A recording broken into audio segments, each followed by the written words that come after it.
अत्यंत बहुसंख्येने उपस्थित आहात. सगळ्या महिलांना विनंती, बडबड करू नका. तुम्ही आता साध्या सुध्या नाहीत, तुम्ही लाडक्या बहिणी येतात. त्याच्यामुळे मला बोलायचं म्हणजे टेन्शन यायले सध्या. कारण तुम्ही काय सामान्य माणसाच्या बहिणीत का, मुख्यमंत्र्यांच्या बहिणीत, त्याच्यामुळे तुम्हाला कोण बोलणार आहे.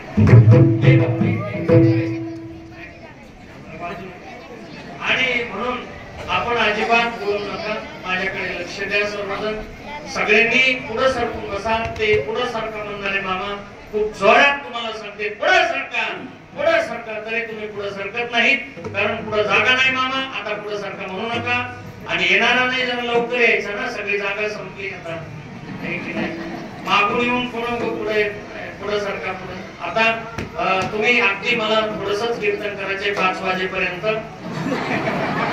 जास्त तुम्हाला त्रास देणार नाही. मी कितीतरी टाळ्या वाजवल्या तरी ते 12ला संपणार आहे. आणि त्याच्यामुळे तुम्ही अगदी प्रेमाने या ठिकाणी आलेला आहात सगळेजण. भगवान कृष्ण जन्मोत्सव आपण मोठ्या आनंदात या ठिकाणी साजरा केलेला आहे.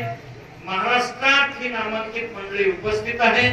आमचे आदरणीय भजन सम्राट श्री भागवतराव आहेत, श्री रवी महाराज आहेत, सतीश महाराज आहेत, सर्व चोपदार मंडळी. त्याचबरोबर दोन्हीही मृदंग वादक अत्यंत गोड वादन या ठिकाणी करत आहेत. आमचे परमस्नेही परममित्र दत्तात्रय महाराज ठाकरे महाराज यांच्या संस्थेतील सगळी विद्यार्थी मंडळी अत्यंत प्रेमाने ही वादनाचं काम आणि आपली भजनाची सेवा देत आहेत. आपणही मोठ्या बहुसंख्येने उपस्थित आहात. मला आदरणीय ठाकरे महाराज आणि औदुंबर पाटील यांनी हे निमंत्रण या ठिकाणी येण्याचं दिलं. ऐका, अत्यंत गोड कीर्तन आपल्या पुढे मी सांगणार आहे. जगद्गुरु तुकोबार आहे आजच्या दिवशी भगवंताचं वर्णन करतात. आता बघा, 7 दिवस जरी रामप्रभूचं चरित्र ऐकलं ना, तरी काल्याचं कीर्तन म्हणलं की रामप्रभूचं चालत नाही. आपल्या सगळ्यांना पाठ हे काल्याचं कीर्तन आहे की नाही? बोला हो, बोला आहे की नाही? आहे. काल्याचं कीर्तन म्हणलं की रामाचा वनवास सांगावा लागतो. काल्याचं कीर्तन म्हणलं की दशरथाचं मरण सांगावं लागतं. काल्याचं कीर्तन म्हणलं की सीतेचं लग्न सांगावं लागतं. बरोबर आहे ना? तरी मला हरितात म्हणजे हे तुमच्या पाठ आहे. ऐका, आता माझ्याकडे लक्ष द्या. काल्याचं कीर्तन म्हणलं की रामाचं सांगून चालत नाही. काल्याचं कीर्तन म्हणलं की आपण जे रात्री ऐकले ना, ते पुन्हा ऐकावं लागतं. अष्टमीच्या रात्री झोपी घेते का रात्री? चला हा श्लोक आला तर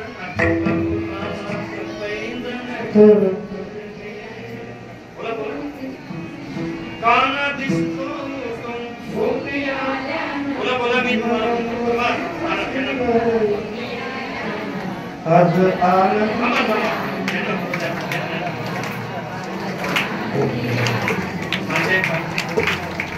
ऐकायला लक्ष द्या की तेच आपल्याला ऐकावं लागतं. रामप्रभूचं चिंतन आपण का करत नाही? अरे रामप्रभूचा विचार केला तर रामासारखा राजा नाही, रामासारखा मित्र नाही, रामासारखा पती नाही, रामासारखा शत्रू नाही. सगळे तुम्ही उपचार रामामध्ये करा.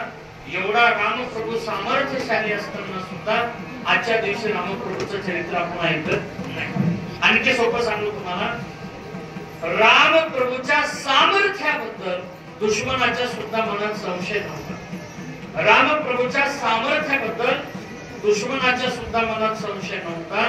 ज्या वेळेला रामप्रभू लंकेवरती चालले त्यावेळेला पाण्यावरती दगड तरले होते. आपल्या सगळ्याला माहित आहे. पाण्यावरती दगड तरले. दगड तरल्यानंतर ते नळ आणि नीळ या दोघांनी चर्चा केली. दोघ जण असे बाजूला गेले आणि बाजूला गेले म्हणले, होय रे निळ्या, तुम्हाला बोललो ना आणि आपण जर दोघं नसतो ती दोघांची चर्चा म्हणजे निळ्या तो काय म्हणतो, आपण जर दोघं नसतो तर इथं पूल बांधला नसता. देवाला सगळं काही चालतं पण अभिमान चालत नाही. कारण बिळमात्र जरी होय अभिमान, मेरू तो समान भार देवा. देवाला अभिमान चालत नाही, गर्व चालत नाही. अहो रात्री तो पूल उद्ध्वस्त झाला. पूल उद्ध्वस्त झाला. सकाळी पाहिलं तर पूल नाही. पूल गेला कुठे? हनुमानजी म्हणले घ्या बोलून गुत्तेदारांनी इंजिनियर बघून. आणि म्हणले पूल कुठे गेला? म्हणले इथंच बांधला होता. हनुमानजी म्हणले ठोका. अगोदर हल्ले थोडे, बास म्हणले मारू नका, आपल्या जातीचे आहेत. आणि मग मात्र त्यावेळेला हनुमानजी म्हणतात, काय रे तुम्ही पूल बांधला खरा पण सिमेंट कच्च वापरलं. आता राम नामाचं सिमेंट वापरा, तुमचा पूल पक्का होईल. आणि मग राम नामाचं सिमेंट अर्थात एका दगडावरती रा लिहिलं, एका दगडावरती म लिहिलं, जाईंट बसला, पूल तयार होऊ लागला. हे पाहिलं लंकेत विभीषणाने, बरं का बाबूराव, हे लंकेत विभीषणाने पाहिलं. आणि पाहिल्यानंतर विभीषण म्हणला आपल्या घरावरती नाव लिहायला काय हरकत नाही. त्याने सुद्धा तसंच केलं, रा मध्ये अंतर सोडायचा, मग डायरेक्ट राम लिहावं तर जमत नाही, रावण मारून टाकेन आपल्याला. रा म रा म रा म. पण काही लोक असतातच ना, तुमच्याकडे आहेत का गावात कसे करणारे? बोला बोला बोला. काड्या करणारे, ते तुमच्या पाठ आहे सगळं. अरे असतातच काड्या करणारे. मग लगेच सांगितलं रावण महाराज, अरे तुम्ही आम्हाला त्याच्याबरोबर युद्ध करायला सांगता, पण तुमचा भाऊ त्याने अख्ख्या घरात दुश्मनाचं नाव लिहिलं. रावणाने लगेच विभीषणाला बोलून घेतलं, विभीषणा, अरे ज्याची बायको माझ्या ताब्यात आहे, ज्याच्या बरोबर माझं युद्ध सुरू आहे, त्याचं तू नाव घरावरती लिहितो. विभीषणाच्या गोष्ट लक्षात आली सतीश महाराज, काहीतरी घोटाळा झालाय. विभीषणाने सांगितलं, दादा तू ज्यांचा ऐकून मला बांधायला लागलास ना आई, ते मूर्ख आहेत तुला सांगणारे. शास्त्र असं सांगते, आता लिहितं रामच त्याने, पण सांगते कसं बघा. रामच लिहितं पण पटून असं देते रामाला, दादा तुला ज्याने कुणी सांगितलं ना ते मूर्ख आहेत. अरे शास्त्र असं सांगतंय, आई वडील वारल्यानंतर मोठा भाऊ हा वडिलांच्या समान असतो, मोठी भाऊजाई ही आईच्या समान असते. मी राम म्हणजे रावण लिहिलं, म म्हणजे मंडोदरी लिहिलं, लिहितं रामच. कळलं का तुम्हाला? लिहितं राम, तो म्हणतो राम म्हणजे रावण, म म्हणजे मंडोदरी. रावण म्हणला भाऊ असा होता विभीषणासारखा, म्हणून तर रावण मेला. विठाला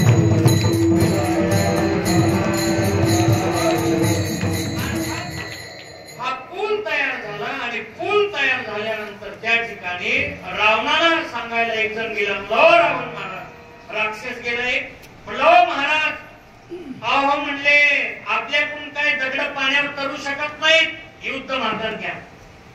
रावणाने कान फाडीतच वाजवली. महाराज चांगलं काम करताना माझ्या ताईंनो इकडे बघा, तुम्ही जर चांगलं काम करत असाल ना तर असे अवसान घालवणाऱ्या माणसाचा सल्ला घेऊ नका.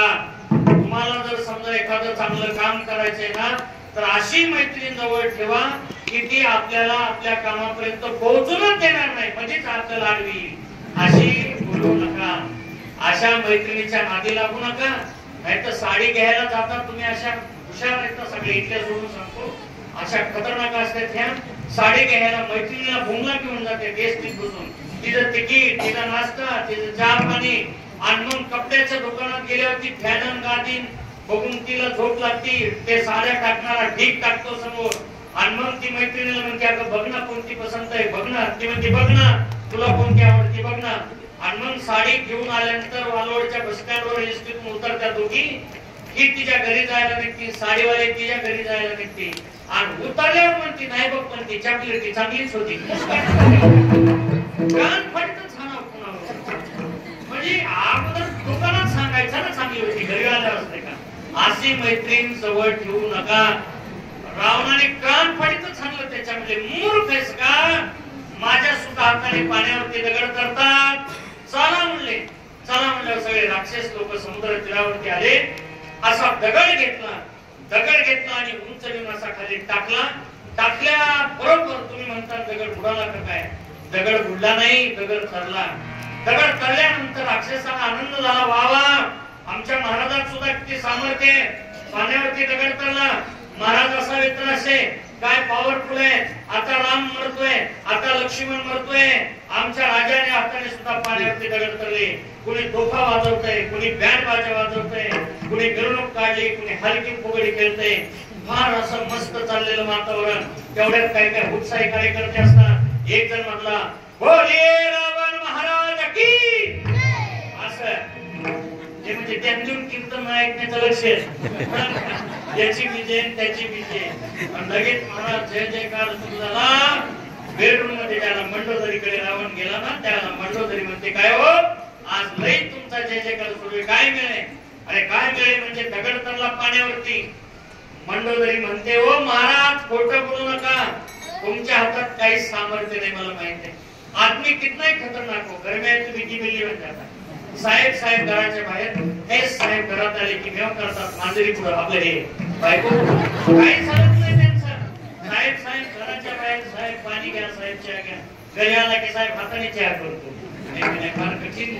रावणाला म्हणतो तरी म्हणते अहो महाराज तुमच्या हाताने पाण्यात दगड करायला काय चांगलं केलंय तुम्ही. अरे आपला सप्ताह संपला, साधी पट्टी दिली नाही तुम्ही सप्त्याची. मंदिरात जेवढ्या मूर्ती दान प्रतिष्ठा झाल्या, तुम्ही यज्ञ हवनाला सुद्धा मदत केली नाही. एवढा आपल्या गावात यावर्षी प्राण प्रतिष्ठेचा उत्सव झाला, एक दिवस सुद्धा तुम्ही हजेरी लावली नाही महाराज. अहो कधी कुणाला तुम्ही 10 रुपये तुमच्या हाताने दान दिले का? कधी गरीबाच्या डोळ्याचं पाणी पुसलं का? कधी गरीबाच्या मुखात गोड घास खाऊ घातला का? अरे काय चांगलं केलंय महाराज तुमच्या हाताने. म्हणजे पाण्यावरती दगड करेल सोडा, तुमच्या हाताने पाण्यावर दगड करला नाही. खरं सांगा कसं काय पाण्यावर दगड करणार? रावण म्हणतो तुला खरं सांगतो पण वालवड मध्ये कोणाला सांगू नको. नाही सांगत सांगा कसं काय करणार. रावण म्हटलं अगं म्हणतो तरी मलाही माहित आहे की पाण्यावरती दगड माझ्या हाताने करू शकत नाही, म्हणून तर मी दगड उचलला आणि दगडाला उचलल्याबरोबर म्हणालो दगडा उडालास तर तुला रामाची शपथ आणि दिला पाण्यावरती टाकून. काय दगडाची टप्पर आहे बुडायला, म्हणून बुडला नाही, याला मशीन वाटला म्हणते. आणि पाण्यावरती दगड करला. एवढं सामर्थ्य रामाच्या अर्थात बद्दलच असलेलं रावणाला सुद्धा माहित आहे. रामासारखा चारित्र्य संपन्न राजा नाही, चारित्र्य संपन्न जीवन आहे रामाचं, तरी सुद्धा आजच्या दिवशी रामाचं नाही. चरित्र ते उच्चारा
गोकुळाचे त्याने चरित्र केलं ना, त्याचा उच्चार आजच्या दिवशी करायचा असतो. कारण तो परमात्मा अवतारला काय तो त्याचे वेगवेगळे काम आपण पाहिलेले आहेत. स्वतः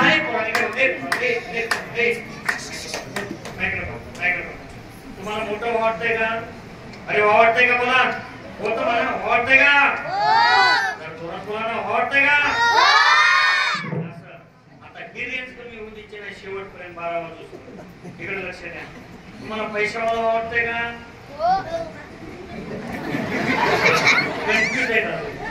पैशावाला वाटतंय तुम्हाला? हो बर. तुम्हाला मालक वाटतंय का सेवक वाटतंय? मालक वाटतंय. कुणाचा मालक वाटतंय? मालकिनीचा. मालकिनीचा पाहिजे पण मालकच व्हायची इच्छा, सेवक व्हायची कुणाची इच्छा? ऐका माझ्याकडे लक्ष द्या. ज्या वेळेला तो परमात्मा अवतार धारण करतो ना, त्याचे काही वेगवेगळे कारण आहे. परित्राणाय साधूना विनाशाय च दुष्कृता धर्म संस्थापनार्थाय संभवामि अहम संभवामि त्रय कारणं युगे युगे परित्राणाय साधूनां यस्य कारणं अहम संभवामि युगे युगे धर्म संस्थापनार्थाय अहम संभवामि युगे युगे. अर्थात तो परमात्मा असं म्हणतो मी जे अवतार धारण करतो ना, तो कशासाठी करतो? धर्माची संस्थापना करण्यासाठी करतो, दुष्टांचं निर्धारण करण्यासाठी करतो, सज्जनाचे रक्षण करण्यासाठी करतो आणि त्याबरोबर मी सेवा सज्जनाची करण्यासाठी येतो.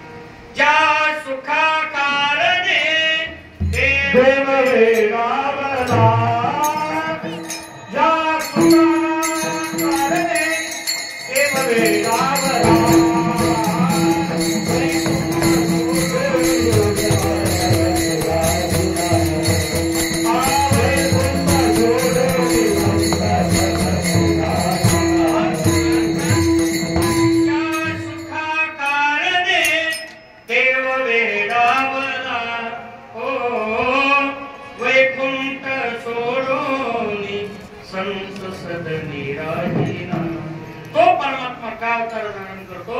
त्याचं कारण असं आहे, आल्यानंतर तो परमात्मा म्हणतो मी रावणाला काय एका क्षणात मारू शकतो, मी कंसाला काय एका क्षणात मारू शकतो, पण मी तो अवतार धारण करतो ना तो याच्या करता करतो की माझ्या भक्तांची सेवा करण्यासाठी करतो, जनाबाईच्या गवळ्या वेचण्यासाठी मी अवतार घेतो, विदोराघरच्या कन्या खाण्यासाठी घेतो, अरे मी भजन भक्ती करणाऱ्यांची सेवा करण्यासाठी घेतो. तुम्ही म्हणाल तो काय करतो, तो काय करत नाही हे विचारा, कारण सगळे काम करतो. कारण श्री एकनाथ सदनी माधवजी सर्व ही कामे करीतो, स्वकरी चंदन घासी गंगेचे पाणी कावडे भरितो, कावडीने पाणी जागरी चक्रवादी वाहे, अनन्य भक्ती भावे निळा वंदित्याचे पाय, ओवाळवारती स्वामी एकनाथ. सगळे काम करतो तो परमात्मा. महाराज बघा, तो परमात्मा येत असताना भक्ताला आपले पायापाशी दुर्जनाशी संवारी, आणि एवढंच काय, स्वतःची वस्तू नसून दुसऱ्याच्या वस्तूवरती लोक ज्या वेळेला अधिकार गाजवतात ना त्यावेळेला तो परमात्मा अवतार धारण करतो. वास्तविक आपल्यावरती सुद्धा सत्ता नाही, आपण दुसऱ्यावरती सत्ता गाजू शकत नाही. खरं सांगा, आपल्या डोळ्यावरती सत्ता आहे का पेटी मास्तर? नाही. आज तिथं चष्मा लागला नसता. आपल्या डोळ्यावरती चष्मा नाही, ऐकणे चौदा बरोबर नाही, डोळ्यावरती सत्ता नाही म्हणून चष्मा लागला. आपल्या हातावरती आपल्या गुडघ्यावरती सत्ता नाही म्हणून तर गुडघे दुखतात. आपल्या बघा केसावरती सत्ता नाही. तुम्ही म्हणता असं कसं, हे तर आमचेच केस आहेत. केसावरती सत्ता असते तर केस काळे करावे लागले नसते. ज्यार्थी काळे करावे लागतात त्यार्थी आपल्या डोक्यावर आपली सत्ता नाही. आपली दातावरती आपली सत्ता नाही. आपली जर दातावरती सत्ता असली तर दात पडले नसते. ज्यार्थी पडतात त्यार्थी आपल्यावरती सत्ता नाही. आपली जर आपल्यावरती सत्ता नाही तर आपण दुसऱ्यावरती सत्ता गाजू नये. म्हणून जर आपण दुसऱ्यावरती सत्ता गाजू लागलो ना मग तो परमात्मा धारण करत असतो. ऐका, महाराज म्हणतात, करही अनेती जाई नाही बरणी शिदई विप्रधेनु सुरधरणी. ज्या वेळेला या पृथ्वी तलावरती 5-7 तत्वे त्रासाला असतात ना त्यावेळेला तो परमात्मा अवतार धारण करतो. सज्जन, या ठिकाणी दानशूर, गाय, ब्राह्मण, निरलोभी, पतिव्रता, दानशूर अशा व्यक्ती ज्याला संकटात असतात ना त्यावेळेला तो परमात्मा अवतार धारण करत असतो. सज्जन संकटात आहे. अलीकडच्या काळात सज्जनाला त्रास है. बघा तुम्ही, गांधी जी के देश में गधे घोड़े के देश में घोड़े को नहीं मिट रहा त्रास, लेकिन गधे खाण्याचे पण त्रास. सध्याचा काळ असा आहे, गध चरत आणि खरं मरत आहे. खरं आहे का खोटे? अरे म्हणून तर म्हणावं लागलं ना, ज्याच्यावर कर्ज तेच खरा मरत. ज्याचं कर्ज आहे त्याचंच माफ होते अलीकडच्या काळात. ज्याचं फेडत देत ना त्याचं माफ होत नाही. चांगल्या माणसाला त्रास आहे म्हणून तर जनाबाई म्हणते, पुण्य म्हणतो तो पाताळ दुःखी नेला. काय देवा तुझी रीत आहे, पतिव्रता तो व्रता गुंतविली आणि वेश्यागणिका तो स्वर्ग लोकांनी. हे आदवा, हे देवा, ही रीत तू बरी नाही केली. आणि काही चांगलं केलं का तू? चांगल्याला सदा त्रासच आहे. बघा तुम्ही, लोक आम्हाला सहज म्हणतात, महाराज एवढं चांगलं केलं तरी चांगलं होत नाही, आणि शेजारच्याने अजून सत्तेची पट्टी दिली नाही तरी 5वा मजला बांधायला लागला. आमचं कसं काय व्हायला असं? त्याचं कारण असं आहे, कबीरदासजी म्हणतात, कबीरा तेरे पुण्य का जब तक है भांडार तब तक गुण माफ है, करो गुना हजार. जोपर्यंत पुण्य आहे ना तोपर्यंत तुम्ही वाईट वागलं तरी सुद्धा काही मिळत नाही. पण एकदा का पुण्य संपलं मग मात्र गुन्हेगार दुसऱ्याच्या वस्तूवरती ज्यावेळेला आपण अधिकार गाजवतो, धर्म ज्याला लायला जातो, दुष्टांचा ज्या वेळेला खूप उन्माद नसतो ना त्याच वेळेला गेला नारायण.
आणि धर्म संस्थापना करण्यासाठीच तो परमात्माचा धारण करतो. आता माझ्याकडे लक्ष द्या. अरे देव अवतार येणार म्हणजे काय कोणाचे पोटी अवतार धारण करेल का हो? घरात जर चांगला मुलगा जन्माला यायचा असेल तर आई पुण्यवान असावी लागते. सुशीलो मातृ पुण्येन पितृ पुण्येन चतुर्था दातव्य वंश पुण्येन आत्मपुण्येन स्वभाव घेता. शास्त्र असं सांगतंय घरामध्ये जर चांगलं बाळ जन्माला वाटत असेल तर ती माय 9 महिने 9 दिवस अत्यंत पवित्र असणं गरजेचं आहे. बघा आपलं त्याच्याकडे दुर्लक्ष आहे. गर्भधान संस्कार हा विषय इतका सुंदर आहे. तुम्ही पाहत नाही माझ्या ताईनो, बाळ पोटात असताना जर तुम्ही सकाळी सकाळी उठल्या हिरवेगार झाड पाहिले तर बाळाचे डोळे स्वच्छ आणि सुंदर होतात असं शास्त्र आहे. पण बिचारी माझी ताई उठती पहाटे 10 वाजता एवढ्या अंधारात उठती आणि उठल्यानंतर ती जर दवाखान्यात जाऊन आली असली जामखेडला वगैरे तर मग डॉक्टर म्हणते हलू नको, बोलू नको, चमचा उचलू नको, परात उचलू नको, तांबे उचलू नको, मोबाईल सारखा खेळत बस. अर्थात ती पोरगी हलत नाही, बोलत नाही. बघा तुम्ही ती काहीच काम करत नाही. त्याच्यामुळे ते बाळ जन्माला येतं ना, ते जन्माला आलेलं बाळ सुद्धा हलत नाही, बोलत नाही, डुलत नाही. जिथं बसले तिथंच बसतं आणि तिथंच बसतं. पुढचा रागा कळला का तुम्हाला? ज्याला कळला त्याला धन्यवाद, ज्याला नाही कळलं त्याने आनंद घ्या थोड्या वेळाने प्रसाद. आणखी तुम्हाला पुढे घेऊन जातो. अरे डॉक्टरचं ऐकू नये असं मी म्हणणार नाही. डॉक्टरचं ऐकावं, पण किती ऐकावं हे आपण ठरवावं.